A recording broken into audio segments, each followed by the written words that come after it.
unknown probability distribution.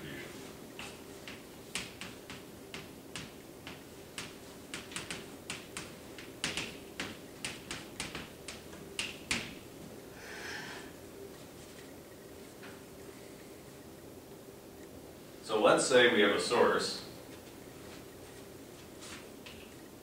that we know is binary,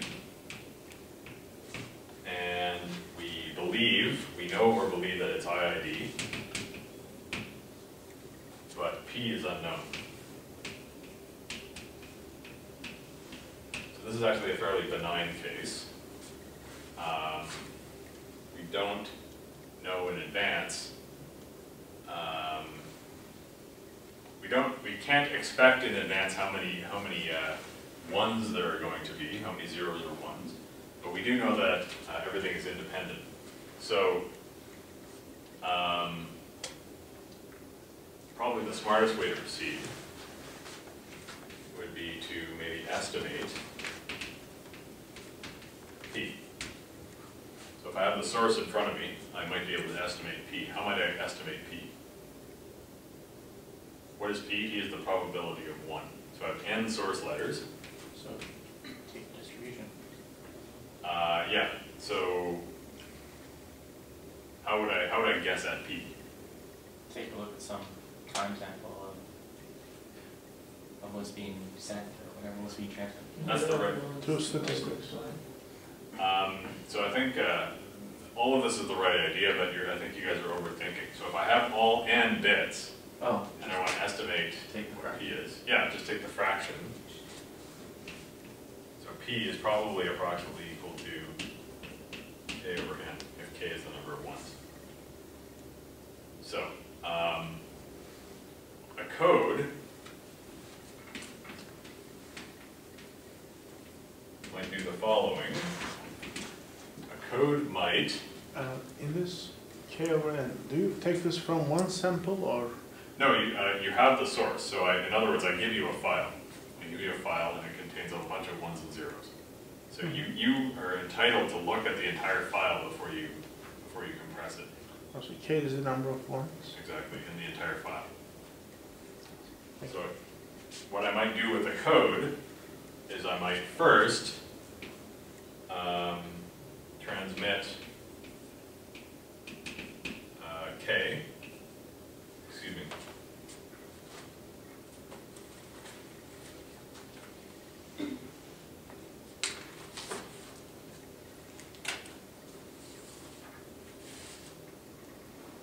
The code might first transmit the value of K. And subsequently, for each value of K, there will probably be a different code. So if, for instance, if I know in advance that there's only one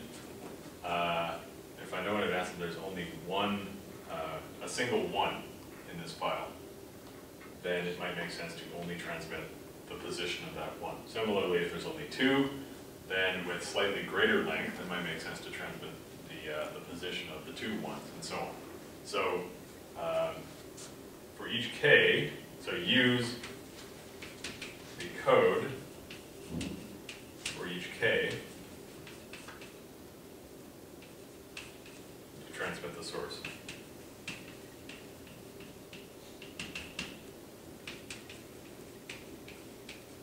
So it's key that we transmit K first, because otherwise the receiver will have no idea what code I'm using. So I have to transmit K first, and then for each K I'll have a code, and I will. That also makes sense because each K implies a different entropy.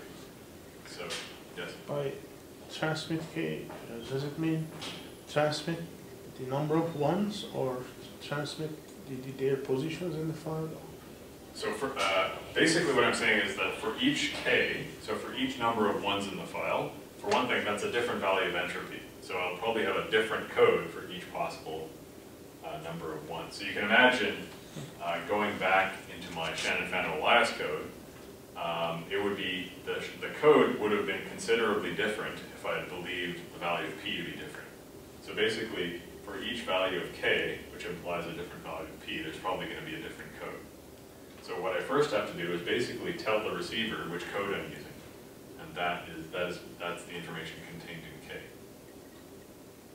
And what's the span of that each? I don't get. Okay, so how many values of K are possible? Yes. How many values of K are possible? The typical. No, so I have n, right? N bits in the file. How many values of K are possible? Okay. Understand. N plus 1 actually. So I can have 0 ones, I can have 1 1, I can have 2 ones, and up to n. So it's n plus 1. So the span of K is n plus 1.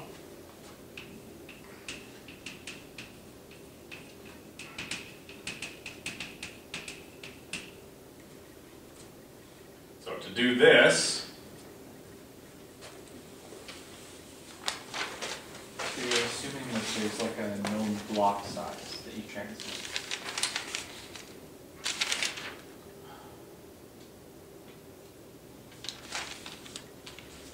that's a good question. Because if I tell you like 100, you know, Right. what's, because the probability will depend Oh, on I see. n. Yeah. It's got to be a known source block size. Yeah. So everyone has to agree that that's okay. So in advance, everyone can agree on strategy, and Yeah. that's basically admit 100 source letters and tell me the value of K. So briefly, what's the length of such a coding scheme? The optimal length, or the length, the encoding length of such a coding scheme would be, okay, firstly I have to send the value of K, and there are n plus 1 possibilities, so how many bits? That's log n plus 1. Ceiling, because it's not necessarily an integer.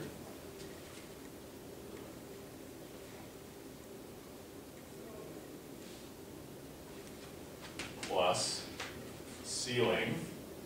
Okay, if I know that there are K ones out of n source symbols, how many ways are there to arrange those?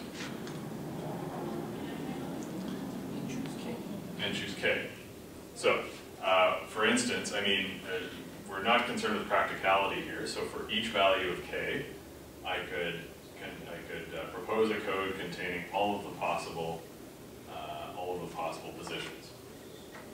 So I say log and choose K.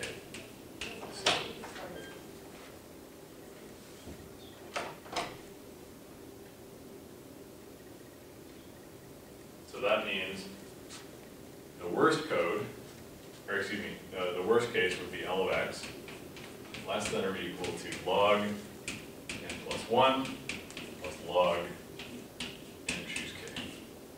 So this is the number of bits I need to send K, and this is the number of bits that I need to encode the positions of the ones.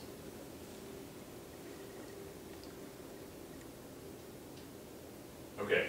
I will continue this discussion next time, but it will turn out that from this term we will actually get entropy. I'll continue that next time. Is that like +2 or something? Oh, yeah, +2.